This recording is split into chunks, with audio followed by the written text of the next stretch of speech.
Got gun, Hulk left slot, Dixie left, T left, Mercedes, wide chip, Ricky, Fever left, 75, Katie, Omaha. We're good.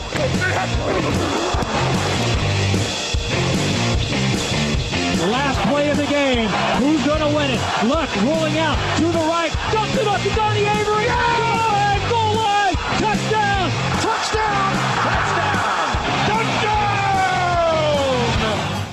Hello, bonjour et bienvenue à tous dans l'épisode numéro 388 du podcast Jean Actu. La Maté, très heureux de vous retrouver pour un nouveau débrief de la semaine NFL. À mes côtés cette semaine, Raphaël Masmejean est là. Bonjour Raphaël. Salut à tous. Et Grégory Richard est avec nous cette semaine. Bonjour Grégory. Bonjour messieurs et bonjour à tous. Les Steelers à la peine, les Ravens qui gagnent un match fou, les Eagles qui s'offrent les Saints. Il s'est passé beaucoup de choses cette semaine et il y a beaucoup de S dans toutes ces phrases. Je vais y arriver, c'est toute la course au playoff aussi dans cette semaine 14. Le débrief, c'est parti.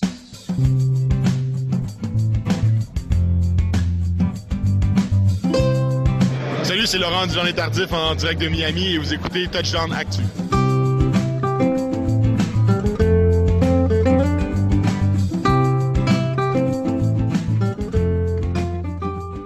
Laurent Duvernay-Tardif, élu sportif canadien de l'année d'ailleurs. Je vous fais part de cette petite nouvelle pour son rôle notamment à la fois dans la victoire des Chiefs et dans la lutte contre la Covid, puisqu'il a séché la saison pour la bonne cause, celle de son boulot de médecin.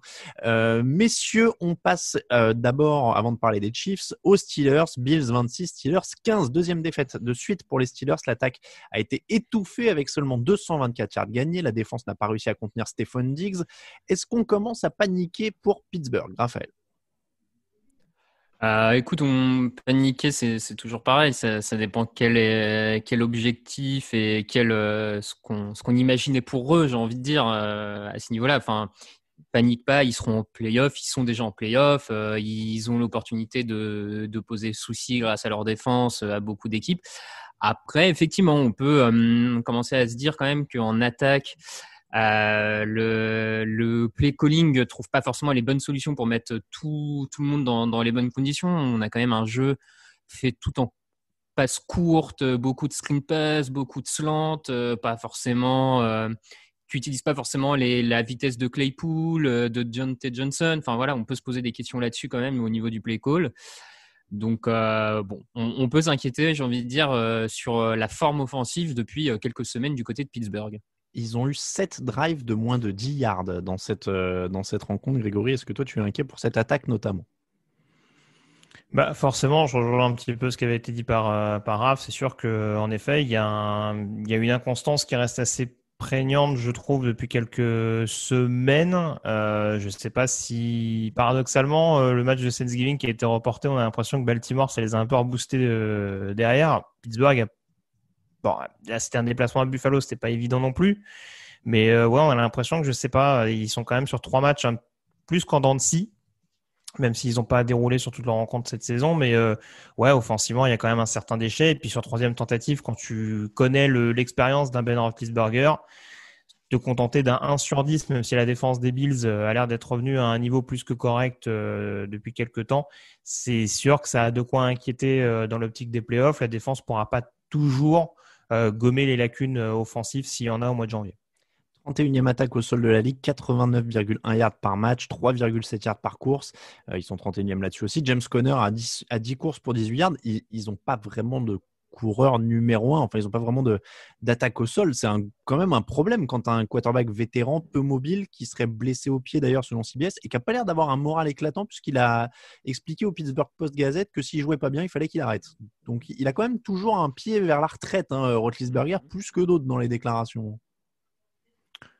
Ouais, après, je sais qu'il y avait déjà eu un spectre de la retraite, il y a 2-3 ans de ça, je pense, après sa prestation. Notamment, je me rappelle d'un match à 3 interceptions contre les Jaguars où ça avait commencé à être évoqué et où finalement, il était revenu. Après, c'est sûr qu'avec les blessures, peut-être que ça va peut-être faire piqûre de rappel où il va se dire bon, est-ce que le temps commence pas à me rattraper? Mais non, je te rejoins. C'est sûr que pour le coup, depuis le début de la saison, on peut pas lui mettre une responsabilité particulière, dire que c'est en raison de son âge, etc., que ça pose souci. Mais c'est vrai que c'est en effet problématique. On a tenté Benny Snell, on a tenté le rookie Anthony McFarland. Bon, pour un succès plus ou moins efficace, quoi. Enfin plus ou moins concret. Donc ouais, non, c'est sûr que va encore falloir trouver des solutions. Raph l'a dit, les Steelers, bon, les playoffs, à mon avis, ça me paraît quand même plus que fait. Je sais pas si c'est fait officiellement, mais en tout cas, c'est fait. Oui, c'est fait. C'est fait officiellement, pardon.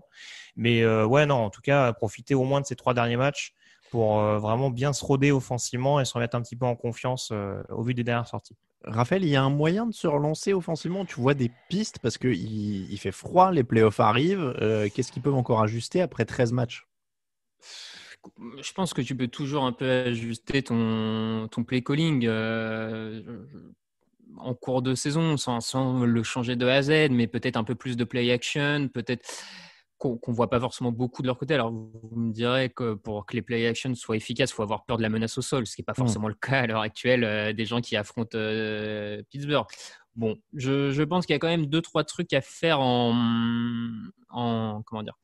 attaque à ce niveau-là. Après, je me demande aussi si c'est pas une équipe qui commence un peu… Alors, c'est pas forcément une excuse, mais une équipe qui commence un peu à tirer sur la corde dans le sens où ils en sont quand même à 3 matchs en 12 jours.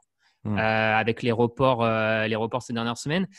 3 matchs en 12 jours. Leur bye week, c'était en semaine 4 à cause des décalages, tout ça. Donc, ils en sont à 10 matchs de suite dans un calendrier très, très réduit. Peu de temps de repos.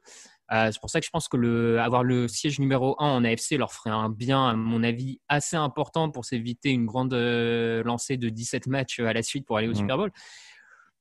Et ça se voit en défense, on commence à accumuler un peu les blessures du côté des Steelers qui étaient jusque-là plutôt épargnés par ça. Dupree il y a 2 semaines, Spillane la semaine dernière. Là, ce match-là, il y a des sorties par intermittence. Bon, voilà, je pense qu'il y a aussi un peu de ça qui commence à peser. C'est pas la seule raison, mais à mon avis, c'est pas totalement à écarter sur le creux de la vague Steelers, c'est pas écarté à mon sens. T'as raison, et le truc, c'est que la première place, elle vient de leur échapper, du coup, avec cette défaite, et il n'y en a plus qu'une cette année. Ça va être dur d'aller la prendre maintenant à Kansas City. On parle beaucoup de l'attaque des Steelers. L'histoire de ce match, c'est quand même aussi la défense des Bills, qui, pour le coup, semble monter en puissance au fil de la saison. Eux, c'est complètement l'inverse. Ils sont sur la pente ascendante maintenant. Grégory. Ouais, et puis alors, ils nous ont sauvés quand même, parce que c'est quand même un Sunday Night qui faisait un petit peu peur. Franchement, la première mi-temps, c'est clairement vidéo gag.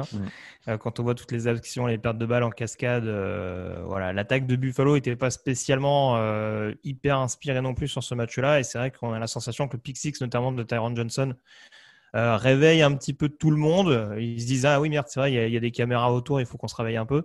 Mais oui, non, je te rejoins. C'est sûr qu'il y a toujours ces points d'interrogation sur le run-stop. C'est sûr que là, en l'occurrence, l'adversité est telle que c'est compliqué de vraiment savoir si tout est vraiment gommé ou si on peut être un peu plus rassuré dans l'optique du mois de janvier. Mais en tout cas, ouais, contre la passe, il continue de rassurer et ça continue d'être une formation qui peut être extrêmement dangereuse des 2 côtés du ballon et donner vraiment du répondant en play-off, quoi. Tu l'as dit, c'est une interception qui les relance, ou en tout cas, c'est leur premier touchdown avant la mi-temps. Ça leur permet de mener 9-7. Et derrière, il y a 2 touchdowns à la passe dans le 3e quart pour creuser l'écart et mener 23-7. Raphaël, cette défense, encore une fois, elle monte en puissance. Et là, pour le coup, ils sont dans le bon rythme, quoi. Ils arrivent sur les playoffs dans une bonne dynamique. Ouais, elle monte en puissance, effectivement. Même si j'aurais tendance à rejoindre un peu Greg sur le fait que finalement, ce match-là contre les Steelers n'est peut-être pas le plus indicatif pour eux de leur vrai niveau, parce que tu rencontres une équipe qui jusque-là est un peu unidimensionnelle et qui en plus sort de plusieurs semaines où leurs receveurs multiplient les drops, où l'attaque patine. Donc, je ne sais pas si c'est la prestation que je retiendrai particulièrement des Bills en défense, en tout cas. Du coup, c'est inquiétant pour Pittsburgh ce que tu dis, parce que quand on en est à dire c'est pas une prestation significative pour la défense. Non. Enfin, je serais plus mesuré, disons. C'est que c'est une bonne prestation de la défense des Bills. Après, c'est pas encore une prestation où je me dis ok, leur défense est revenue au niveau d'il y a un an quand ils étaient vraiment très très très costauds.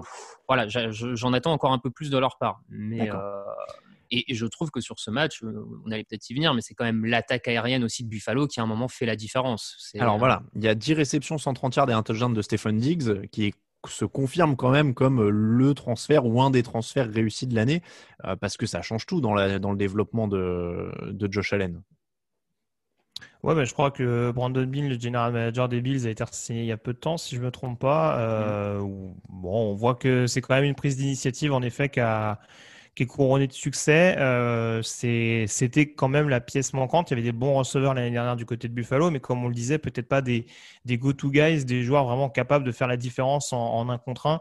Et Stephen Diggs apporte clairement cette plus-value-là. Alors, il peut avoir le caractère, en effet, un peu compliqué en fonction des cas. Il faudra voir si en playoff, il pète les plombs comme il avait fait l'année dernière sur le terrain de la Nouvelle-Orléans. Mais en attendant, voilà, quand il faut être clutch dans un match en prime time contre une équipe qui sont susceptibles de retrouver en playoff, bah, il répond présent. Donc voilà, c'est à surveiller, mais il n'y en a pas beaucoup, je pense, qui vont réussir à mettre autant en difficulté ce backfield défensif des Steelers que ce qu'a fait Diggs en l'occurrence ce dimanche. Très impressionnant aussi la manière dont ils ont mangé les 7 dernières minutes de chrono d'ailleurs. On parlait de playoff, ça c'est quand même une très très grosse performance. Donc une équipe des Bills qui signe une des belles prestations de la semaine et on l'a dit qui pousse Pittsburgh en dehors de la première place et qui leur donne une fin de saison très très compliquée. Toujours dans l'AFC Nord, on parlait des Steelers, il y avait 2 autres équipes qui jouaient l'une contre l'autre, Browns 42, Ravens 47, un match fou qui avait lieu dans la nuit de lundi à mardi.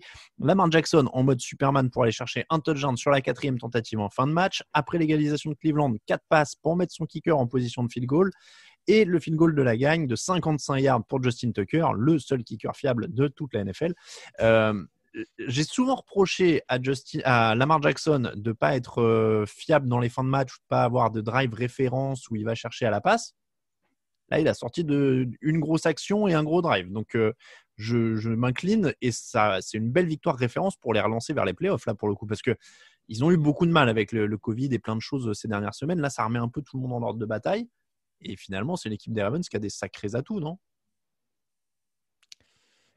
Oui, bah non, très clairement. Alors, ils ont des sérieux atouts. En tout cas, ils reviennent à des fondamentaux qui rassurent un peu plus. Non, alors, là, je me suis planté, vous n'avez pas l'air rassuré. Alors, c'est pas que je suis pas rassuré. C'est encore une fois, dans mes pronostics, j'avais mis les Ravens vainqueurs à Cleveland. C'est aussi parce que je me doutais qu'il y allait avoir ce petit sursaut d'orgueil de la part des joueurs de John Harbaugh.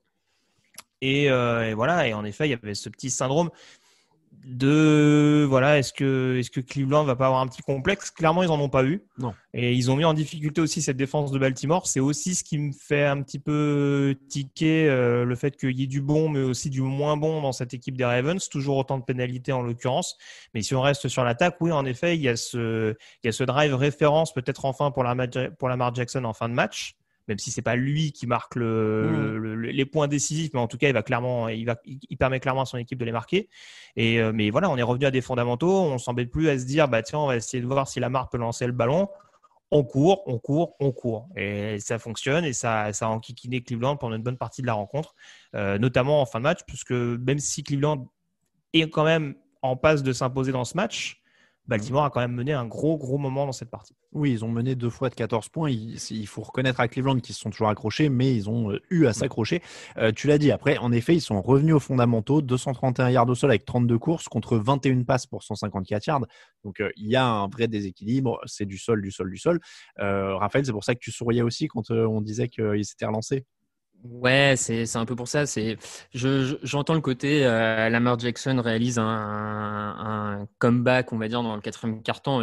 En plus, vraiment un comeback puisqu'il est sorti à un moment du match sur une ou deux séries pour revenir sur une 4e et 5 un peu dantesque où Marquise Brown se retrouve tout seul, on ne sait pas trop comment. Puis enfin bon, bref, c'est vrai que c'est ce côté-là comeback qui est indéniable. Après.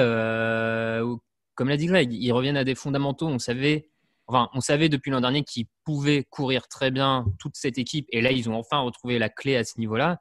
Maintenant, ce qu'on attendait des Ravens cette année, c'était de passer un cap à la passe. Et ça ne l'est pas encore. Et sur ce match, on ne peut pas dire que ce soit le cas parce que tu as un Marquise Brown qui a fait des drops assez immondes. Tu as Lamar Jackson. On ne voit pas du match. Avant son TD, il est quasiment inexistant. C'est ça. Tu as Lamar Jackson qui Bon, elle fait 2-3 passes un peu in extremis qui passent, mais d'autres en profondeur complètement ratées. Donc, moi, j'attendais plus à ce niveau-là. Et tant qu'ils le feront pas, tant qu'ils le montreront pas.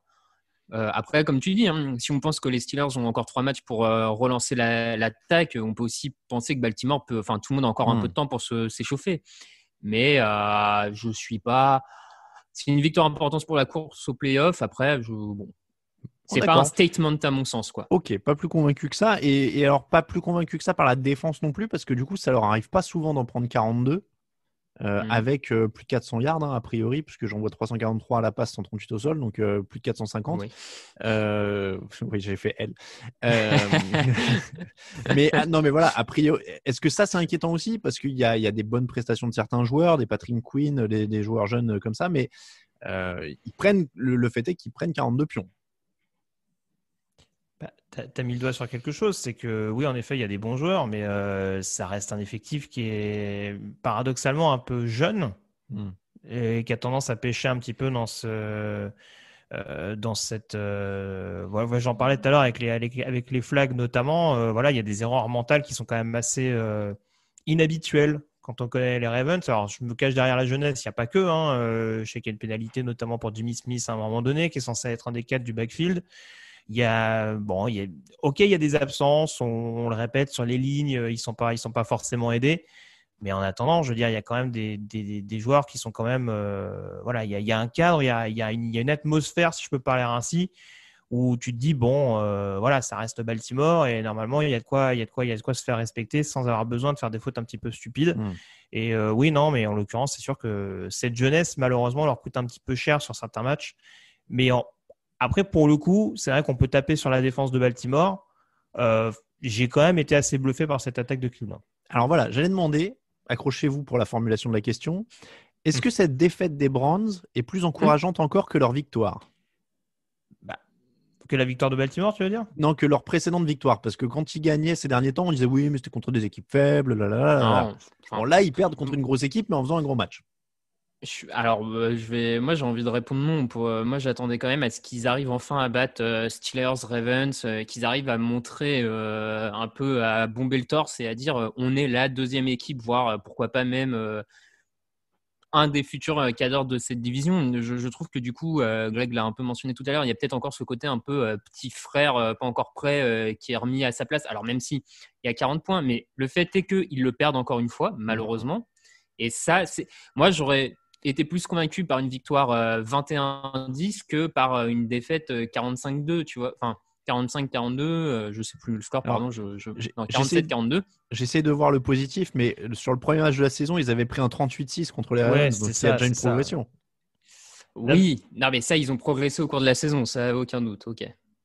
Non, mais alors, moi, c'est surtout que, honnêtement, alors oui, c'est sûr que si on regarde d'un point de vue résultat, on se dit, ouais, c'est dommage et tout. Bon, au passage, il y a quand même, il me semble qu'il y a Cody Parkey qui rate quelques coups de pied. Je sais que c'était le week-end des kickers, un énième week-end des kickers. Ah ouais, mais là.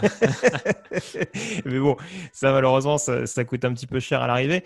Maintenant, non, moi, ce que je trouve intéressant du côté de cette équipe de Cleveland, ce que je trouve intéressant en tout cas, c'est que oui, en effet, on pouvait se dire il y avait en effet ce petit syndrome, ce syndrome du petit frère, etc. Sauf que ils ont vraiment pris ça à bras le corps en se disant bah non, justement, on va les montrer, on va poser nos attributs sur la table et on va montrer que voilà, on est là pour être de nouveau dominant, justement, ce que tu expliquais. Et je trouve que j'avais souvent tendance à les caricaturer dans le côté jeu un peu bourrin avec du jeu au sol. Et je trouve que depuis quelques semaines, on responsabilise vraiment Baker Mayfield. Alors, manque de bol, il se fait intercepter, ce qui lui était pas arrivé depuis un petit moment ces dernières semaines. Mais en l'occurrence, on lui met un peu plus de responsabilité sur les épaules et on voit que en face, c'est quand même Baltimore, quoi. Je veux dire, il joue pas la pire défense de la ligue. Et c'est quand même assez impressionnant à ce niveau-là. Et soit dit en passant, c'est pas pour faire du bashing gratuit, je trouve que depuis la blessure d'Odell Beckham, il y a quand même un peu plus d'automatisme dans le jeu aérien. Je me disais aussi qu'ils avaient vraiment plus besoin d'Odell Beckham et que s'ils pouvaient récupérer quelque chose pour lui pendant l'intersaison, ça pourrait être intéressant. Mayfield, tu l'as dit, intercepté une fois, mais il a lancé 47 ballons, donc c'est vrai que c'est pas infamant d'être intercepté une fois sur 47 face à Baltimore. Il fait un 28 sur 47, 343 yards, 2 touchdowns, une interception. Et ouais, moi j'ai bien aimé le fait que ce soit quand même agressif en fin de match, qu'ils aient été menés 2 fois de 14 points et qu'ils reviennent à chaque fois. Et ils se sont pas désintégrés à une époque où ils se seraient peut-être désintégrés. Donc évidemment, ça aurait été mieux qu'ils gagnent et qu'ils avancent. Après, à 9-4, ils ont toujours leur destin entre les mains. Ils jouent Giants et Jets dans la foulée avec Steelers en fin de saison. Oui, puis comme le disait Raph, c'est vrai que ce qui est un peu paradoxal justement, enfin oui et non, c'est que il y a ce côté où justement ils n'ont pas été assez gestionnaires. Là, ce qu'ont fait les Bills, par exemple, ce que tu mentionnais pour les Bills tout à l'heure, ils n'ont pas su le faire. Alors, c'est sûr qu'ils étaient menés au score, mais on s'est retrouvé un petit peu dans le même scénario que Todd Gurley contre Détroit, c'est-à-dire qu'on a un Carrimon qui veut casser le plaquage et qui, permet à son équipe de mener. Mais voilà, derrière, il y a quand même une grosse minute au chrono et même avec une équipe qui peut avoir tendance à courir beaucoup et à laisser couler le chrono, ça a coûté un petit peu cher à ce niveau-là. Bon, je disais que les Browns, pardon, je vais y arriver, avaient leur destin en main. Les Ravens, eux, jouent les Jaguars, les Giants et les Bengals. Donc clairement, ils pourraient se retrouver. Hein. Ils ont quand même une chance d'aligner les trois. Hein. C'est pour ça que c'est aussi un peu dommage quand même la défaite de Cleveland, c'est que c'était un vrai moyen de mettre l'adversaire de division la tête dans le seau en leur infligeant une défaite qui les oblige à vraiment ne pas se manquer du tout. Quoi. Oui, ça oui.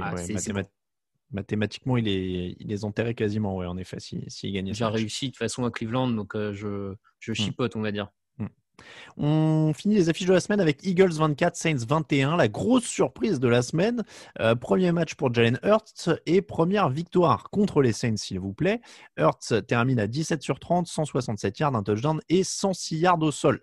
Est-ce que vous êtes convaincu par Jalen Hurts, le nouveau phénomène de Philadelphie qui vient de mettre à la retraite Carson Wentz? Raphaël.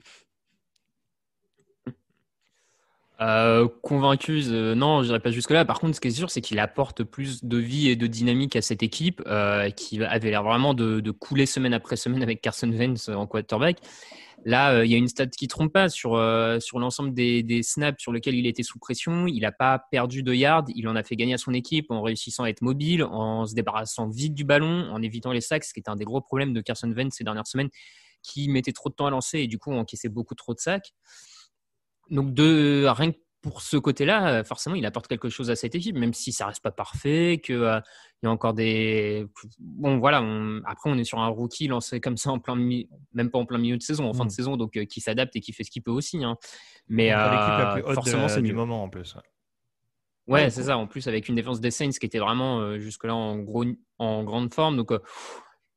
Faut continuer avec lui jusqu'à la fin de saison. Après, à Philadelphie, de voir ce qu'ils en font. Quoi. Mais moi, je suis comme toi, je suis effaré par le changement de ton dans les tranchées en fait de cette équipe de Philadelphie parce qu'ils ont gagné ce match dans les tranchées contre les Saints qui étaient supérieurs à eux. Ils prennent pas un seul sac et en plus, en fait, la dimension coureur de Hurts libère toute l'attaque en fait parce que Miles Sanders gagne 115 yards au sol. La ligne protège mieux. Enfin, ouais, ils se sont réveillés. Ils se sont complètement réveillés. Greg, je sais pas si tu as vu la même chose. Oui, Raph a globalement tout dit, notamment sur ce qu'apportait, notamment sur la plus-value de Jalen Hurts par rapport à Carson Wentz. Si je caricature un peu, je te dirais qu'il nous a fallu Taysom Hill, mais c'est pas le même style en l'occurrence en termes de mobilité. Mais oui, non, en tout cas, c'est à ce niveau-là, en tout cas, qu'il a permis à Philadelphie, en effet, d'avoir un peu plus de solutions d'un point de vue offensif. Après, il y a beaucoup de choses qui ont bien été du côté des Eagles, en attaque et en défense. Je ne sais pas si tu as enchaîné là-dessus. En défense, ils leur ont fait vraiment mal, mais je trouve que c'est quand même un match que les Saints, sur lequel les Saints sont quand même passés pas mal à côté. Oui, Taysom Hill retombe un peu sur terre quand même après 3 victoires. Il perd un fumble, son 10e de la saison. Il est intercepté une fois, donc ça fait 2 ballons perdus au total. Il pouvait repasser devant. Je veux dire, le fumble leur coûte un touchdown potentiel alors qu'ils pouvaient repasser devant. Derrière, ils prennent le touchdown et 10 points de retard. Donc là, pour le coup, c'est Raphaël qui marque des points dans la lutte pour le poste de quarterback des Saints, où il voulait voir autre chose que Taysom Hill.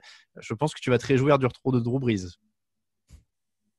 Ah bah je pense que n'importe quel fan de NFL ne peut que se réjouir du retour de Drew Brees à ce niveau-là. Mais non, bah écoute, après c'est ce qu'on a dit. Enfin, c'est ce que je pensais ces dernières semaines. C'est pas vraiment un quarterback établi. C'est compliqué.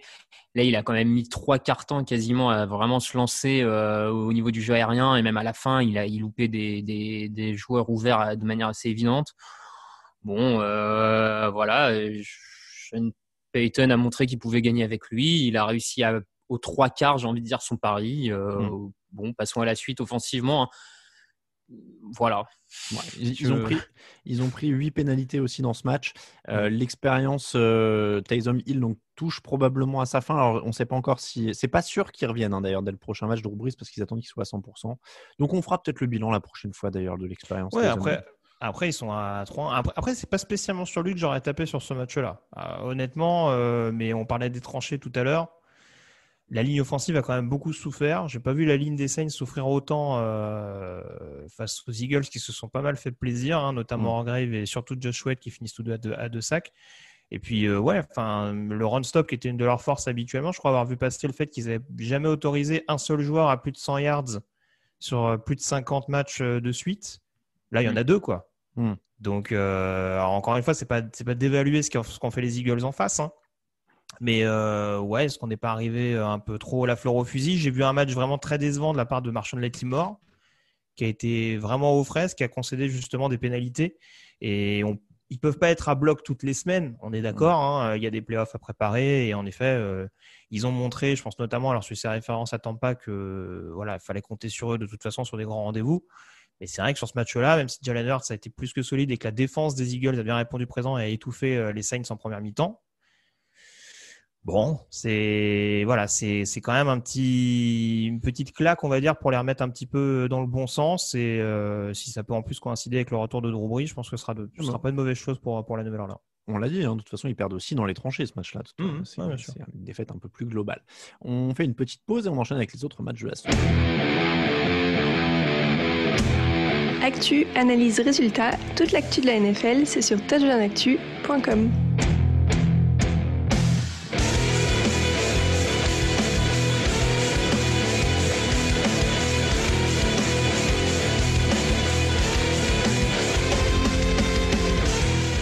Il est important ce jingle pour réveiller les auditeurs qu'on a perdus éventuellement pendant la première partie. Il est capital. Merci à Kickban pour ce jingle.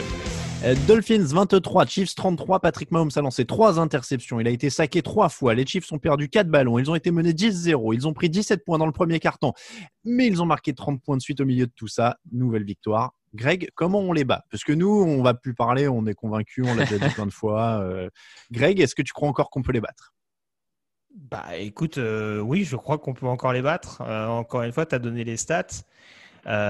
C'est sûr qu'il y a toujours cette capacité indéniable à pouvoir accélérer en toutes circonstances. Il y a un début de deuxième mi-temps, notamment l'interception de Tyrann Mathieu fait beaucoup de bien parce que ça leur permet de marquer 2 touchdowns quasi simultanés. En plus, il y a le retour de coup de pied. Donc c'est vrai qu'il y a énormément de secteurs où ils sont difficiles à prendre. Et encore une fois, je ne suis pas demeuré, je continue de penser que Kansas City est largement favori cette saison. Mais ce n'est pas ces arguments-là où j'ai vu une défense de Miami appliquée, mais qui, reste quand même un peu short quand même, hein. Ça reste une équipe globalement jeune, il ne faut pas non plus le perdre de vue. Là, ça a été un petit peu court pour assurer sur 4 cartons contre Kansas City. Je le répète, on l'a vu l'année dernière en play-off. On sait que Kansas City, malgré le retard à l'allumage, peut éventuellement se réveiller. Si un jour, ça passe pas, ça passera pas. Mais encore une fois, je dis juste que tout n'a pas été rassurant sur ce match-là. Et après, la réaction est habituelle du côté de cette équipe de Kansas City. Malgré 3 interceptions, Mahomes se réveille quand il faut. Et c'est de bon augure pour la suite. Moi, je ne sais plus quoi lui dire, Raphaël. Qu'est-ce qu'il faut qu'on dise pour le convaincre? Non, mais après, là où il a raison, c'est qu'effectivement, n'importe qui peut perdre sur un match. Ça, je pense évidemment. Si vous me dites qu'il y a 100% d'éléments rassurants sur ce match-là, j'ai du mal à vous croire. Non, mais mais après, c'est une conception. Enfin, c'est une vision, c'est une conception d'analyse, mais pour moi, il y a 100% d'éléments rassurants parce que même en étant au fond du trou, mené 10-0, avec Mahomes qui lance 3 interceptions, les mecs mettent 30 points d'un coup à une équipe de Miami qui certes a une défense jeune, calmons-nous, qui a une défense. Ils enchaînent 30 points sur 2 cartons. Bah ouais. Ils mettent à Miami un 28-0, je crois, ou un 30-0 à un moment. Un 30-0, ils enchaînent ils mettent un 30-0. 30-0 à Miami, qui est une équipe certes jeune en défense, mais qui malgré tout, malgré cette jeunesse, est quand même une défense largement top 10 cette saison, pas loin à mon sens de tutoyer le top 5 grâce à son backfield défensif. On l'a encore vu, un Xavier Howard excellent. Et ben malgré ça, les mecs font cette prestation-là. Donc moi, j'ai presque envie de dire, bah si, en fait, je trouve ça 100% rassurant sur leur état de force, en fait. Ouais, moi, je suis comme Raphaël.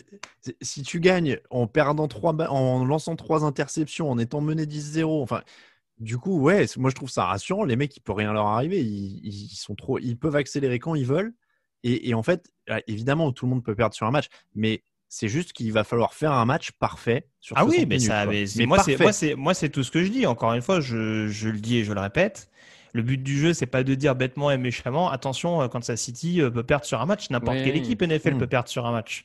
Mais il y a toujours ce truc de ouais, les mecs trop faciles. Ouais, les mecs, les doigts dans le nez. Et après, on va se retrouver en playoff avec du Andy Reid bashing où on va dire, ouais, il n'a pas donné le ballon à son running back. Non. Il n'a pas fait ceci, il n'a pas fait cela. Tu vois, c'est un peu le même. Je suis pas d'accord, Greg. Je suis pas d'accord, Greg. Pas trop facile. C'est-à-dire que c'est pas les Patriots de 2007, par exemple, qui roulaient sur tout le monde et qui ont eu des problèmes. On en est pas loin, si je vous entends. Non. Les Patriots de 2007 sont pas accrochés et ils se retrouvent dans la merde quand ils sont accrochés. Là, les mecs, les Chiefs, et on l'a vu en playoff l'an dernier, ils sont menés dans tous les matchs. Et ils claquent des 20 ou des 30 points de suite de temps en temps pour repasser devant à chaque fois.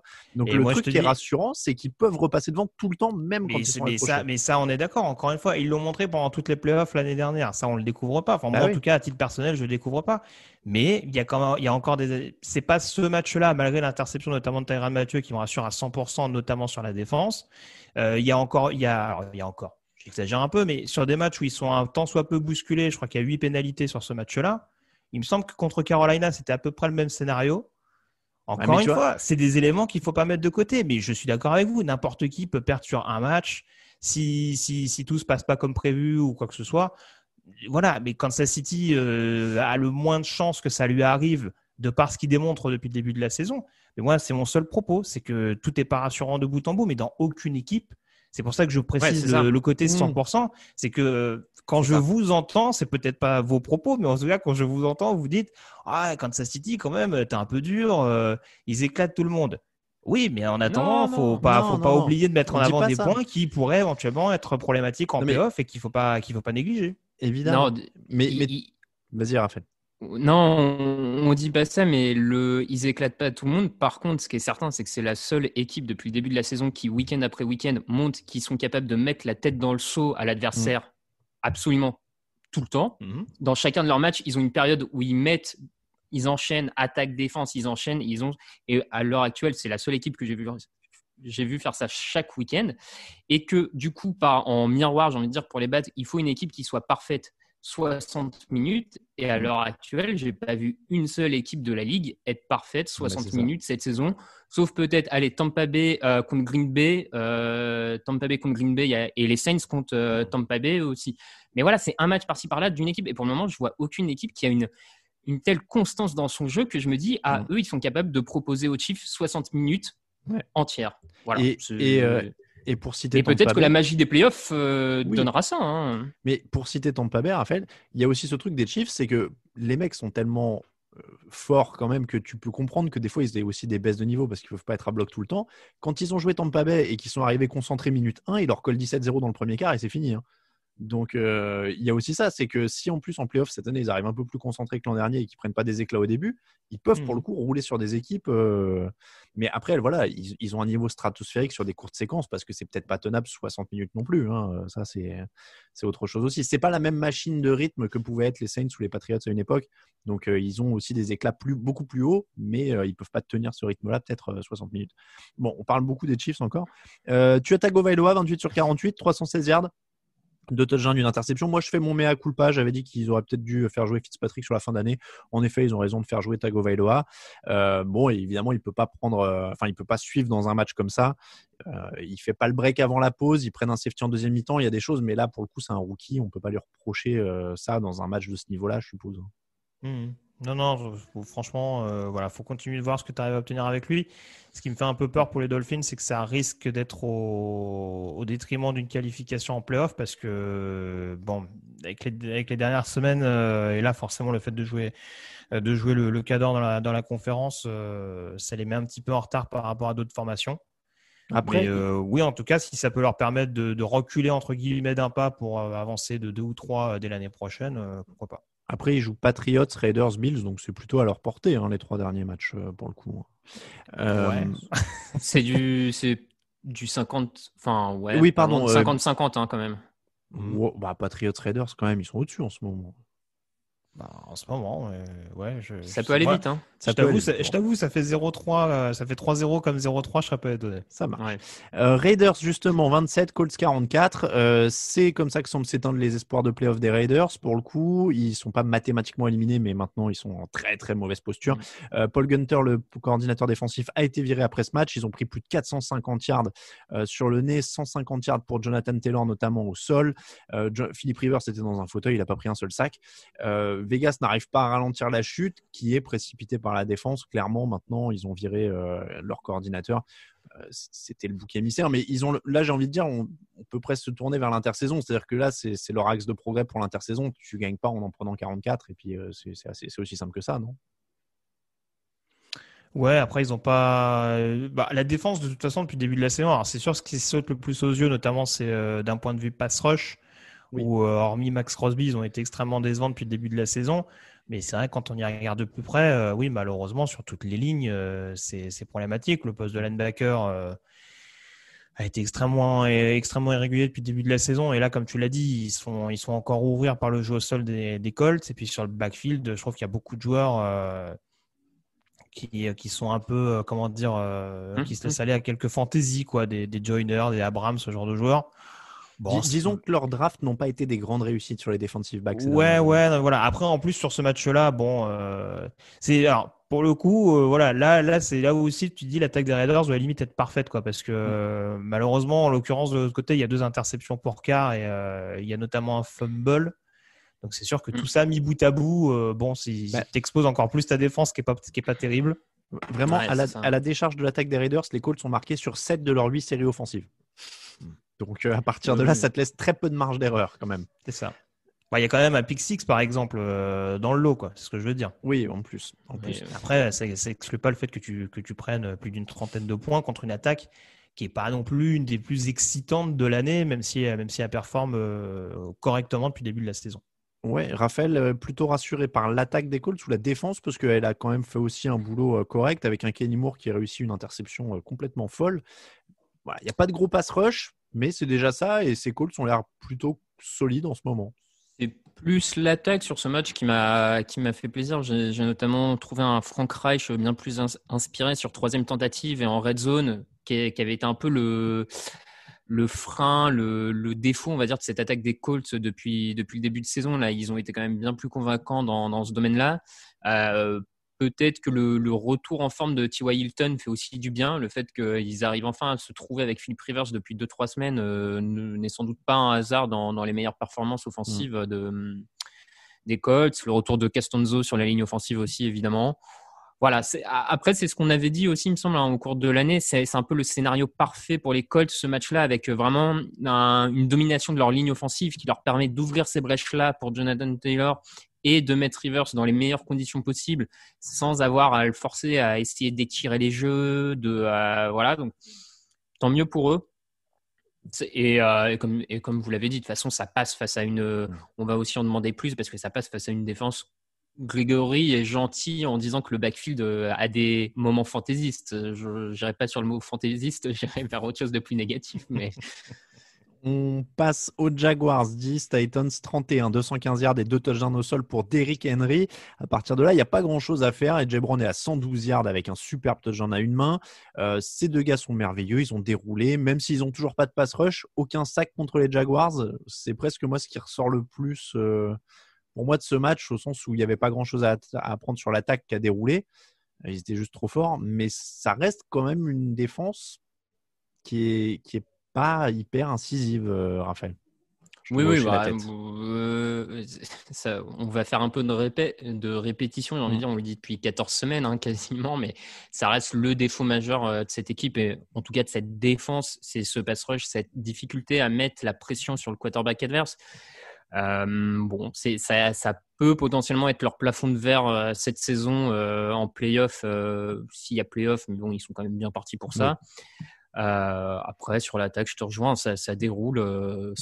Donc, un visage assez typique de ces Titans des dernières semaines, j'ai envie de dire. Il n'y a pas grand-chose à dire sur ce match en l'occurrence. Grégory, je vois que tu as une petite moustache qui repousse. Est-ce que c'est pour célébrer le retour de Gardner Minshew, 18 sur 31, 178 yards, un touchdown? Je pense que espoir. Ça. Ouais, en plus, il rejoue titulaire. Oui, ça y est. Bon, après, va falloir qu'il rassure, parce qu'a priori, il est mal parti pour garder son poste l'année prochaine. Mais écoute, j'ai du mal à comprendre pourquoi on a mis Mike Glennon en titulaire si Gardner Minshew était opérationnel. Mais ça fait partie des nombreux mystères depuis que Doug Marrone est aux commandes.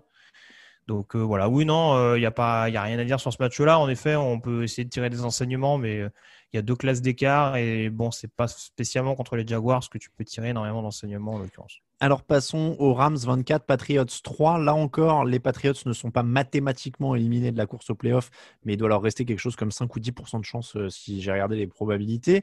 Domination totale des Rams en défense, les Patriots limités à 220 yards, 6 sacs encaissés par Cam Newton et Jared Stidham, 4 pour Newton, 2 pour Stidham, 186 yards au sol pour les Rams avec 171 pour Cam Akers. On va commencer par ça. S'il y a une attaque au sol, ces Rams, ils vont commencer à être très très durs à sortir en playoff.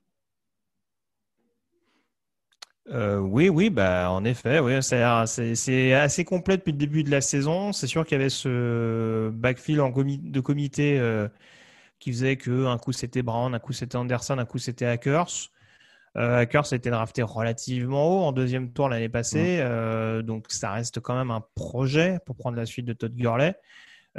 S'il montre les bonnes dispositions qu'il a montré jeudi, oui, en effet, ça peut être tout bonus pour Los Angeles.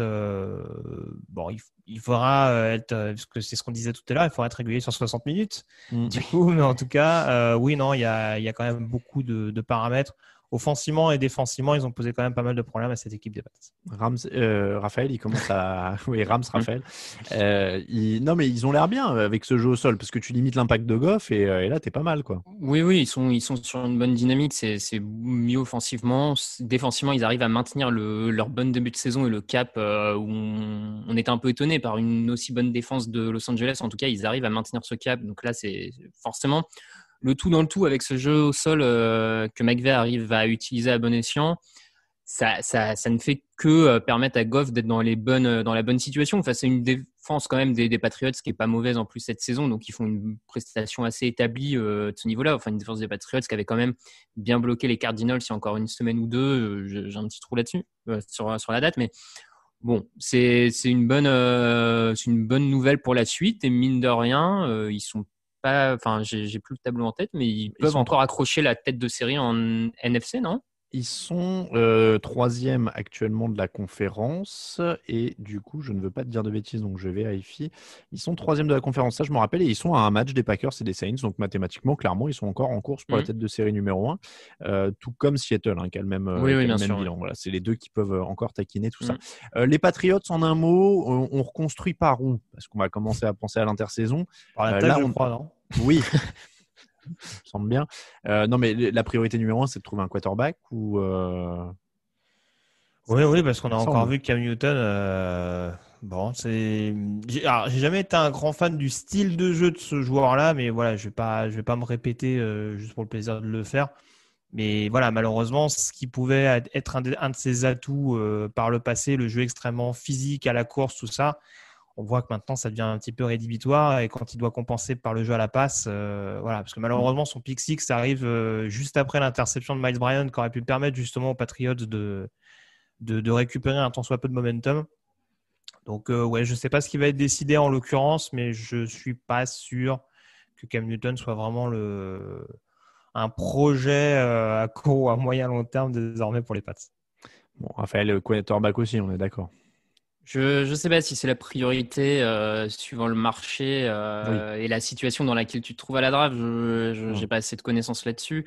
Ce qui est sûr, c'est qu'ils vont avoir beaucoup d'argent en masse salariale. À mon sens, la priorité avant même un quarterback, c'est des receveurs parce que tout quarterback que tu feras venir dans cette équipe, je veux bien, mais à qui il lance le ballon à l'heure actuelle, ça me pose.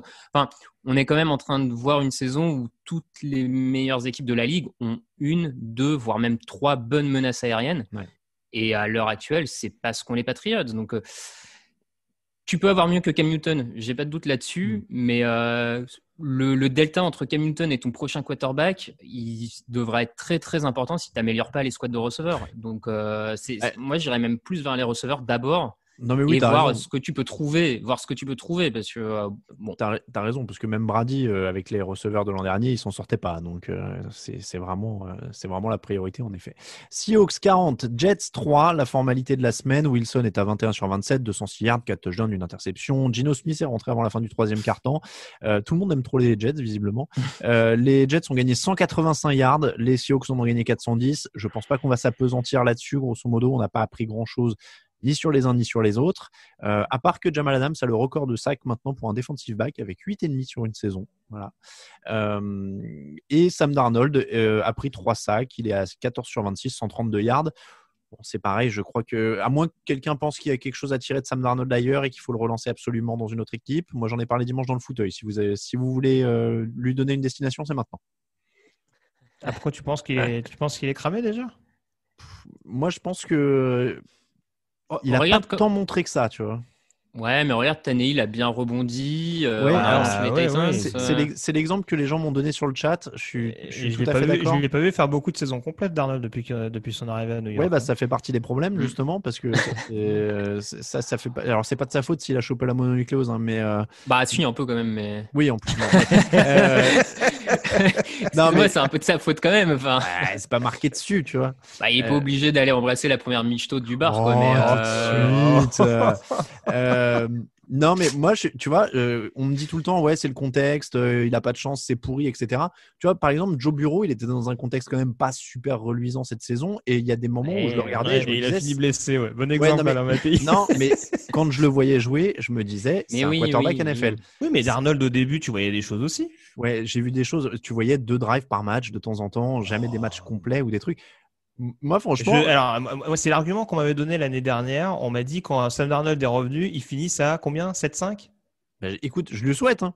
Oui, c'est vrai, ouais, un truc comme ça. Je lui souhaite.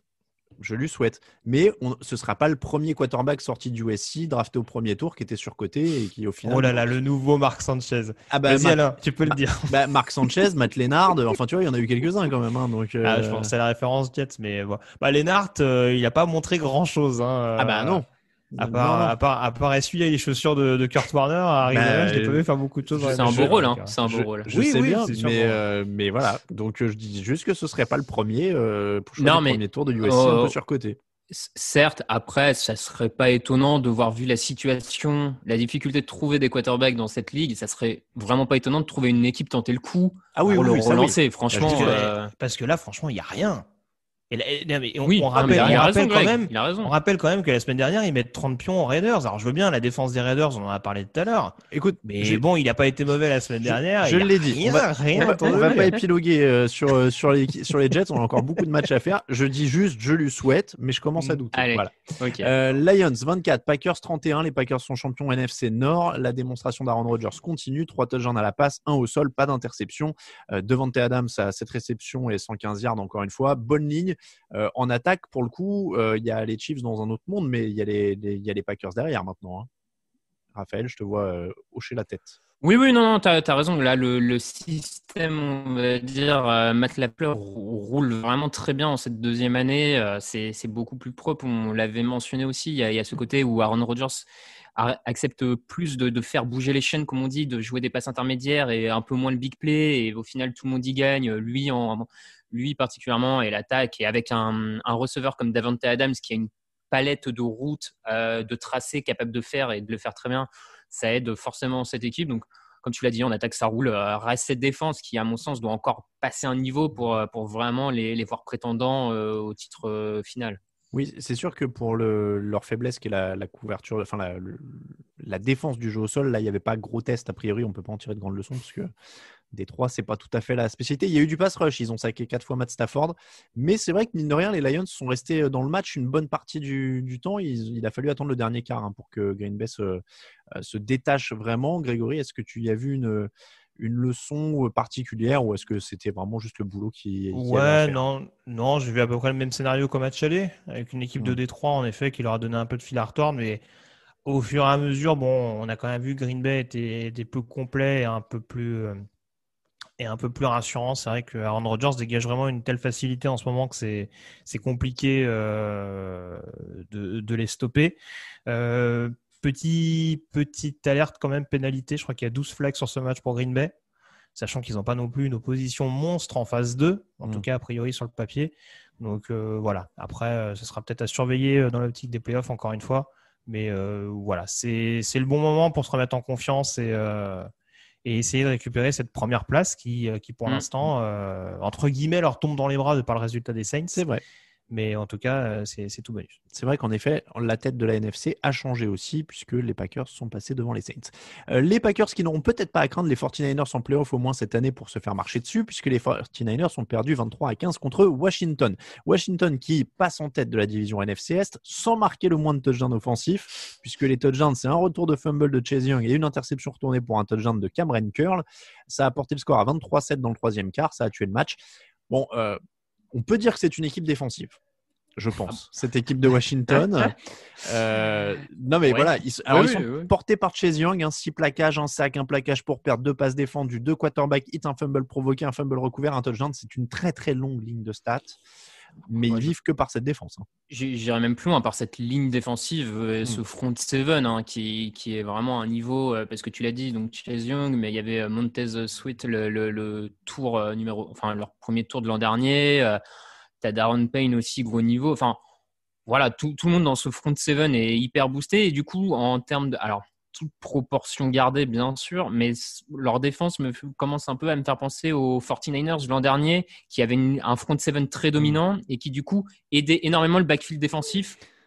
Greg, il fait des yeux énormes. Qui aidait le backfield défensif. Super Bowl, Raphaël. Non, pas à ce niveau-là. Non, parce que la différence, c'est que Washington. C'est pas la même attaque. Voilà, c'est ça. San Francisco a un génie en attaque sur le banc. Au côté Washington, je crois pas qu'on soit à ce niveau-là. Donc, c'était plus sur l'aspect vraiment défensif avec ce front seven dominant qui facilite le taf des arrières défensifs, que je trouve pas, pourtant, en dehors de Kendall Fuller peut-être, mais globalement, je trouve pas non plus incroyable. Donc, défensivement, ils ont la main chaude, tant mieux, mais... Oui, offensivement, il n'y a rien. Voilà. C'est sûr que là, pour le coup, ça lui arrive pas souvent, mais par exemple, Jimmy Garoppolo est une stratosphère au-dessus de Dwayne Haskins. Rien que si on veut faire la comparaison avec les 49ers de l'an dernier. Donc oui, Dwayne Haskins, Antonio Gibson, le coureur, n'était pas là. Ron Rivera dit avoir vu du progrès chez Dwayne Haskins qui est rentré en relève de Alex Smith touché à la jambe. Mais voilà, Grégory, encore une fois, il n'y a pas grand-chose à dire là-dessus. Washington gagne avec 193 yards en attaque. Donc San Francisco est trop juste. En face, c'est Nick Mullens. Deebo Samuel est encore blessé littéralement sur son premier ballon. Mais c'est vraiment c'est très limité pour Washington, ce plan de jeu, quoi. Ouais, ça m'a beaucoup rappelé la première semaine qu'ils gagnent contre Philadelphie. En gros, ils n'avaient rien montré et en effet, sur 2-3 actions clés en défense, ils gagnent. Bon, ça fait au moins 2 sur 5. Grâce à la défense, ils gagnent. Écoute, en attendant, si ça peut leur permettre d'aller en playoff, je pense qu'ils s'en contenteront. Mais oui, ça peut paraître quand même un petit peu léger, surtout qu'il va y avoir notamment... Alors, ils jouent les Eagles, je crois, en dernière semaine. Qui ont l'air de se réveiller comme d'habitude au mois de décembre. Donc, ils jouent Seahawks, Panthers, Eagles, donc ils peuvent perdre les 3. Ouais. Ça va oui. Moi, je jure plus de rien dans cette course à la NFCS de toute façon. Surtout vu les résultats qu'il y a, parce que Bon, alors c'est moins une surprise que Washington gagne à San Francisco, mais quand on se rappelle notamment des upsets des Giants à Seattle, de Dallas à Minnesota, on se rend compte que ils en gagnent pas beaucoup, mais quand ils en gagnent, ils font pas semblant. Donc, ils gagnent des matchs en ce moment, les équipes de la NFC Est, mais pas ceux qu'on attendait. Donc là, les Eagles viennent de taper aussi les Saints cette semaine. Donc bon. Et pendant ce temps, du coup, les Giants retombent sur terre. Giants 7, Cardinals 26. Les Cardinals qui ont relancé leur attaque, on avait dit que c'était un peu la défense des Giants en forme contre l'attaque des Cardinals en galère. C'est l'attaque des Cardinals en galère qui gagne. Kyler Murray 24 sur 35, 244 yards, un touchdown, 159 yards au sol pour l'équipe, 136 yards à la réception pour DeAndre Hopkins. Arizona menait 20-0 dans le troisième quart, donc il n'y a pas eu de match. Ça fait beaucoup de bien aux Cardinals. D'ailleurs, je parlais de l'attaque, 390 yards pour Arizona, 159 pour les Giants. On a dit que Washington avait une mauvaise attaque, mais les Giants se sont quand même donné du mal pour rivaliser. 3 ballons perdus, 22 first down à 10 pour Arizona, 5 sacs pour Hassan Reddick. Je ne vous fais pas toutes les stats, mais c'est pareil en termes de sorties ratées offensives. Alors Daniel Jones avait l'air de tirer la patte, mais ça ressemble à une petite rechute. Il y a 3 fumbles dont un perdu. Ça annule pas toutes les bonnes choses qu'on a vues cette dernière semaine. Et en plus... Non, mais j'ajouterais que, comme tu l'as dit, en plus sur l'attaque des Giants, le fait que Daniel Jones, sans doute un peu blessé encore, ne puisse pas sortir de la poche, courir, parce qu'on a vu, ça avait été un peu un des éléments moteurs aussi de cette attaque depuis le début de saison, c'est les schémas dessinés, on va dire, pour que Jones ait quelques courses, gagne quelques yards là-dessus. Là, tu n'as aucune course à annoncer pour lui, donc je pense que ça limite aussi un peu son jeu à l'heure actuelle. Donc voilà, et puis mais après c'est pas non plus une prestation très étonnante de l'attaque de New York. Les cibles, c'est un peu les cibles c'est compliqué. Jones c'est limité. À partir de là, bon. Greg Hassan Reddick, il était dans une grande soirée ou alors ils ont trouvé leur deuxième pass rusher, les Cardinals? Non, depuis le début de la saison, j'ai envie de dire c'est une bonne surprise. Faut pas oublier que c'est un ancien premier tour qui avait un petit peu déçu. Je crois que c'est notamment pour ça qu'ils vont chercher Isaiah Simmons, le linebacker de Clemson l'année dernière. Et on voit que depuis le début de la saison, alors que pourtant il y a toujours ce petit syndrome de l'année contractuelle, il me semble pas que ce soit son cas. Il a l'air quand même d'avoir trouvé un certain rythme, des assignations en tout cas qui lui correspondent un peu plus pour la deuxième saison de Vance Joseph comme coordinateur. Donc ça concrétise en tout cas sa belle saison du côté des Cardinals. Mais il a contribué dans un match où en effet vous l'avez dit, l'attaque des Giants a été muette du début à la fin. L'attaque d'Arizona, ça te rassure du coup, Grégory? Ils ont eu un peu de mal quand même ces dernières semaines. Là, ça repart bien. Oui. Au moins, oui, comme tu le disais, ça a été un peu plus compliqué. Raph parlait notamment de la prestation sur le terrain de Foxborough tout à l'heure. Là, c'est sûr qu'ils ont fait le taf. Ils n'ont pas été aussi impressionnants que la défense, à mon sens. Mais encore une fois, il y a un Kyler Murray qui est capable de sortir de mauvaises situations. Hopkins, on ne le présente plus. Kenyan Drake a bien apporté une certaine alternance au niveau du jeu au sol. Donc, ça peut être intéressant. Ça les relance en tout cas parce qu'ils étaient vraiment dans le doute après leur récente défaite et leur fiche de 6-6. Là, en tout cas, ils reprennent un petit peu la main sur cette 7e place. Et à eux maintenant de finir le boulot. Retour à la lutte dans la NFC Est, Bengals 7, Cowboys 30, la vengeance dans le D. Dalton qui bat son ancienne équipe. Alors ça claque comme ça de dire vengeance, mais les Bengals ont perdu le ballon sur les 3 premières possessions. Dallas menait 17-0 après ça, c'était terminé. Ils ont une chance, je crois, infinitésimale d'arracher la division, je suis même plus sûr. Je crois que oui, parce qu'ils sont tous... Il faut qu'ils gagnent tout, grosso modo, pour aller au bout. Ils sont à un match, je crois, de Washington. Ouais, bon, après, ils ont gagné que 272 yards en attaque contre les Bengals. En fait, ils ont gagné moins de yards que les Bengals, d'ailleurs, qui en ont gagné 309. Donc, ça reste quand même des Cowboys très faiblards. C'est contre une équipe très faible qui viennent de gagner. On est d'accord qu'ils ne sont pas relancés plus que Philadelphie ou Washington ou New York. Alors, ça hoche de la tête non tous les deux. Non, tu l'as dit. On va retenir du côté de Dallas qu'en effet, il y a eu des actions décisives en défense, ce qui n'a pas souvent été le cas cette année. C'est vrai. Aldon Smith, quand même. Le suspense, tu l'as dit, a été tué quand même assez rapidement. Et il n'y a tellement pas d'attaque chez les Bengals. Déjà qu'il n'y avait pas grand-chose quand il y avait Burrow. Là, maintenant, accrochons-nous jusqu'à la fin de la saison, quoi. Raphaël, un mot ou je passe au suivant? Passe au suivant, Greg a tout dit. Buccaneers 26, Vikings 14. Les Vikings perdent de 12 points, donc ils ne vont pas trop regretter que leur kicker ait raté 3 field goals et un extra point, puisque 3 fois 3, 9 plus 1, 10, donc ça va, ça passait quand même. Les Vikings étaient loin d'être ridicules, quasiment 40 minutes de possession, plus de yards, mais les équipes spéciales en galère, un ballon perdu, ça fait défaite.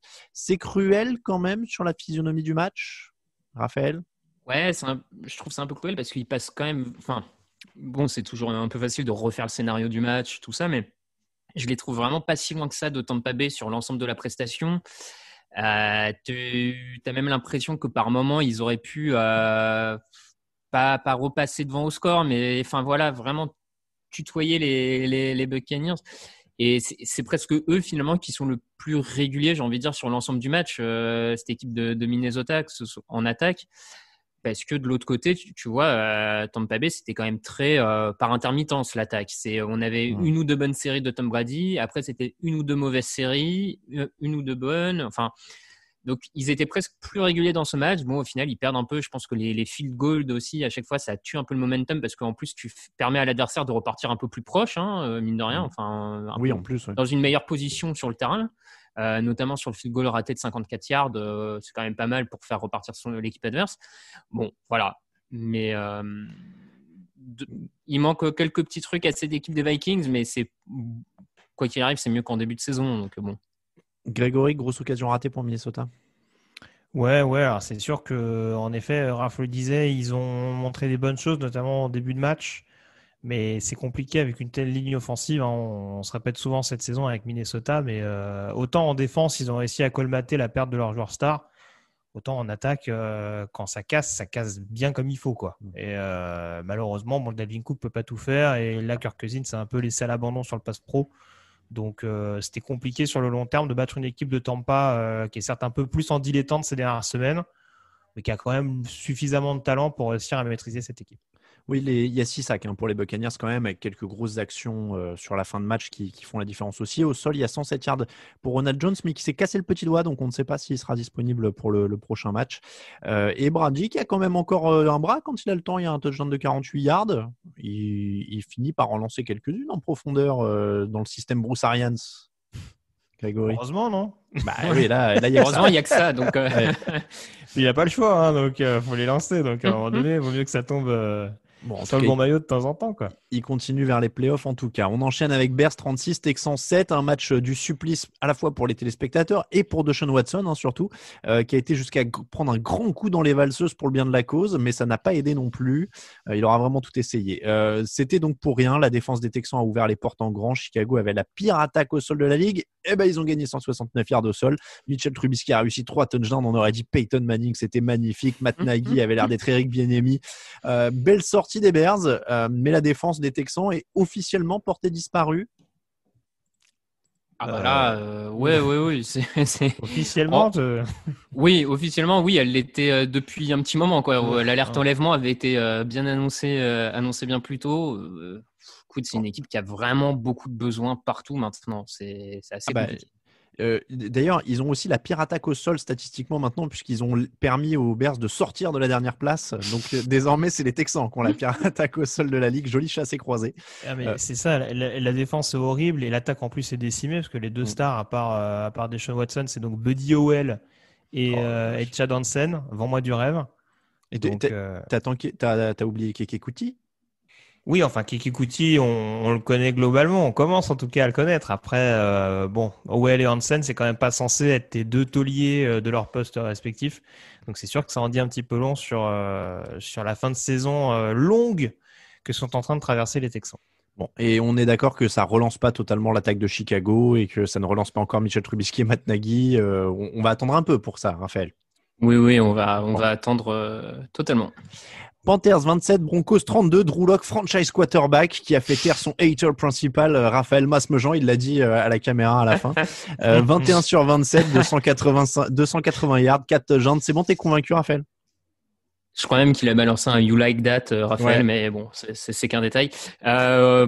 Écoute, il avait déjà montré des trucs un peu plus intéressants la semaine dernière, là c'est un peu mieux. Je sais pas, j'ai un peu peur que ce soit ce genre de quarterback qui te fait 2-3 bonnes prestations à chaque fois en fin de saison. Tu dis, ah putain, c'est le bon, je vais pas changer de main tout de suite. Et puis, tu perds 3-4 ans comme ça. Bon, après, il y a des quarterbacks qui mettent 4 ans, 5 ans à émerger. Donc, de toute façon, là, les Broncos, vu leur situation, ils n'auront pas a priori pas mieux à s'offrir. Donc, continuons. Écoute, moi, j'ai peur qu'il soit à l'aise parce qu'il est dans le méga garbage time de la saison. Il était déjà à l'aise dans le garbage time des matchs en début d'année. Donc, c'est vraiment à confirmer. Au moins, il y a des éléments autour. Il y a des receveurs de qualité, des coureurs de qualité. Ça commence à se mettre en place quand même du côté de Denver. Carolina, c'est plus en difficulté, Grégory. Ils font un match sage. J'ai envie de dire, il n'y a pas de ballon perdu, mais il n'y a pas de coup d'éclat non plus. Donc, comme ils ont mis du temps à rentrer dans le match, qu'ils ont loupé le coche à la fin, il manque un peu l'étincelle pour Bridgewater et cette équipe.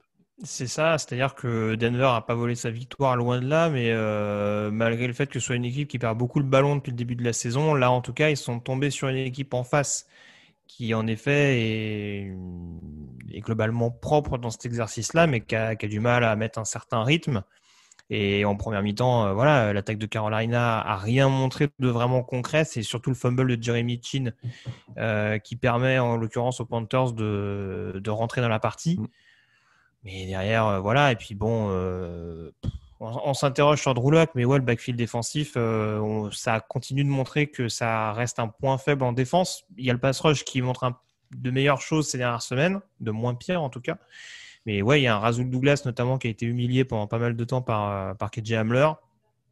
Sur l'équipe spéciale, ils ont été battus aussi. Donc, c'est un match où on voit que le travail, il y a encore beaucoup de boulot pour réussir à optimiser cette équipe des Panthers, qui passe souvent pas loin de la victoire, mais qui en l'occurrence, on est à 7 défaites de suite. Je ne vais pas me tromper sur la dynamique, mais donc on se rend compte que l'année de transition était bien celle à laquelle on s'attendait pas. On termine avec les Chargers 20, Falcons 17. S'il y a bien une équipe qui n'allait pas se faire offrir une victoire par les Chargers, c'était les Falcons. 17 partout, 4e quart, interception des Falcons, interception des Chargers, non, interception des Falcons, field goal des Chargers finalement. Matt Ryan, est-ce que ça sentirait pas un petit peu le sapin et pas seulement parce que c'est la période de Noël? Raphaël, je sens que tu es un peu hésitant sur la cause de Matt Ryan ces derniers temps. Belle allusion. L'an dernier, j'avais vraiment l'impression que le problème numéro 1, c'était cette ligne offensive, etc.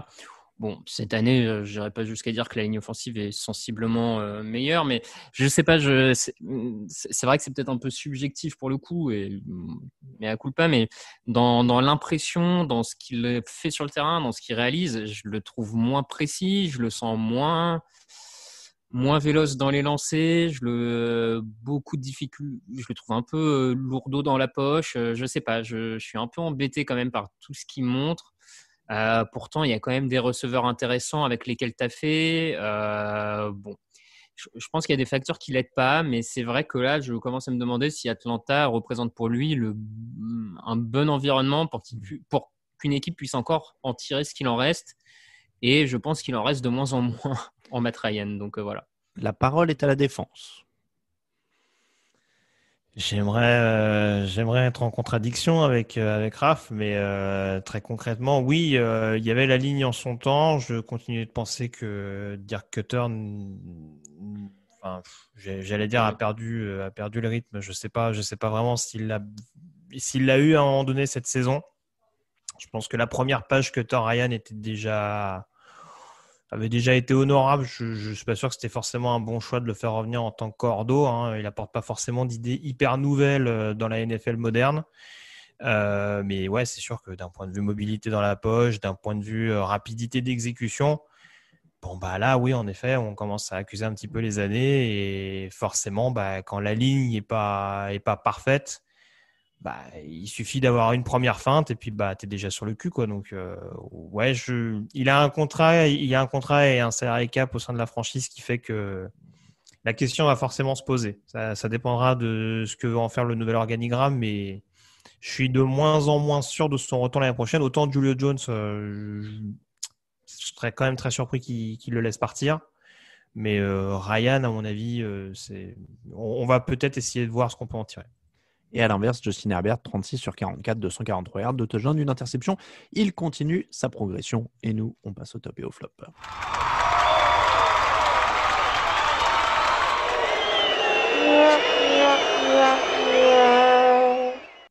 Les tops et les flops de la semaine. Raphaël, premier top.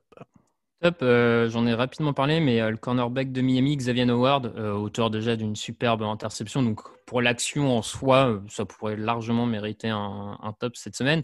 Mais même globalement, on n'en a peut-être pas beaucoup parlé cette saison de lui en particulier, mais il est vraiment à un très haut niveau. Il est, à mon sens, cette saison vraiment dans le top 5 à son poste.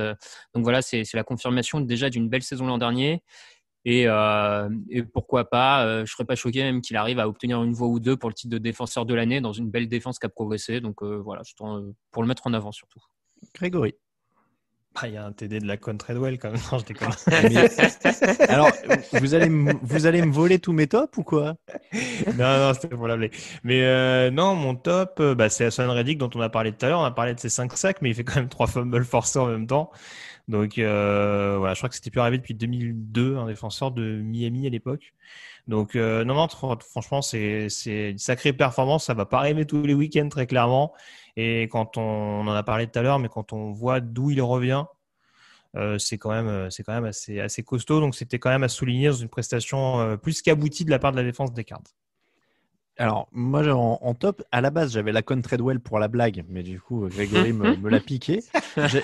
J'avais Xavier Howard pour les 9 interceptions, dont une dans chacun des 5 derniers matchs, mais Raphaël me l'a piqué. Donc, je vais me rabattre sur Aldon Smith quand même, qui marque le premier touchdown de sa carrière et qui signe un des plus beaux retours de la saison. Évidemment, tous les retours sont éclipsés par celui d'Alex Smith cette année, mais celui d'Aldon Smith, c'est quand même pas mal.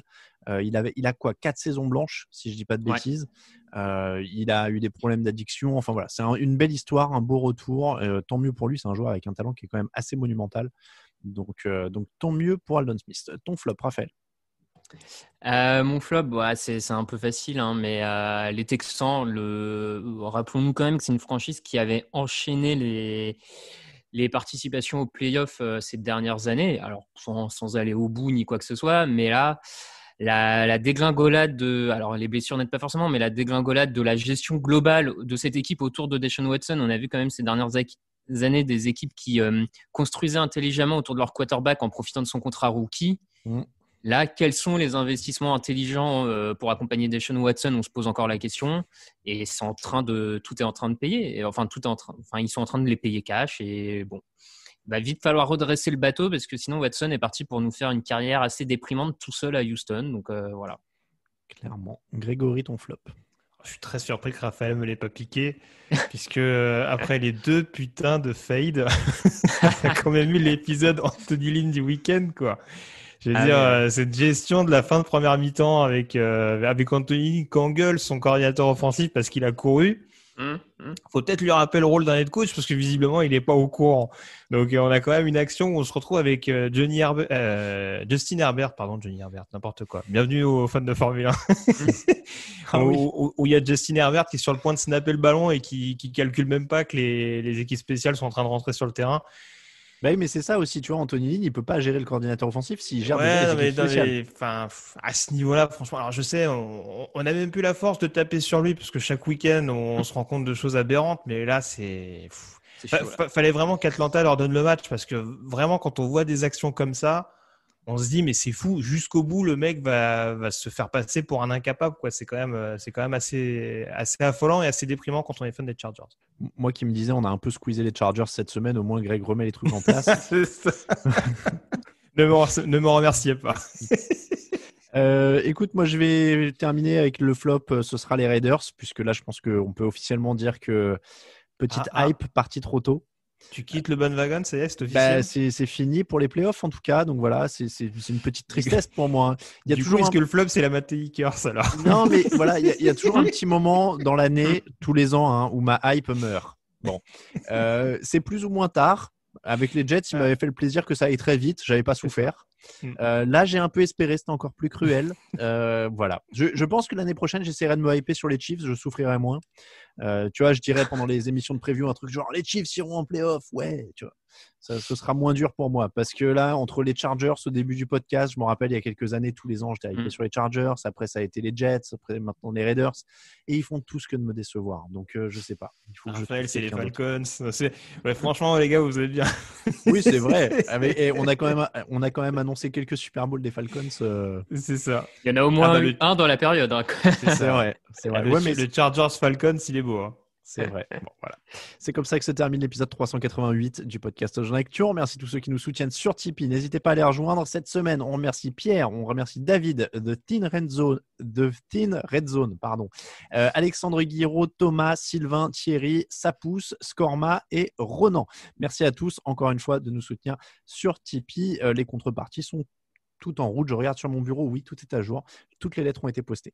Merci à ceux qui veulent nous suivre sur les réseaux sociaux. C'est TD Actu sur Twitter et Facebook, @Touchdown Actu en entier sur Instagram, @Raphaël_TDA pour Raphaël sur Twitter, @Thielo Radiosa pour Grégory, @Alain Mattei pour moi-même. On vous rappelle que toute l'actu de la NFL, c'est sur tdactu.com.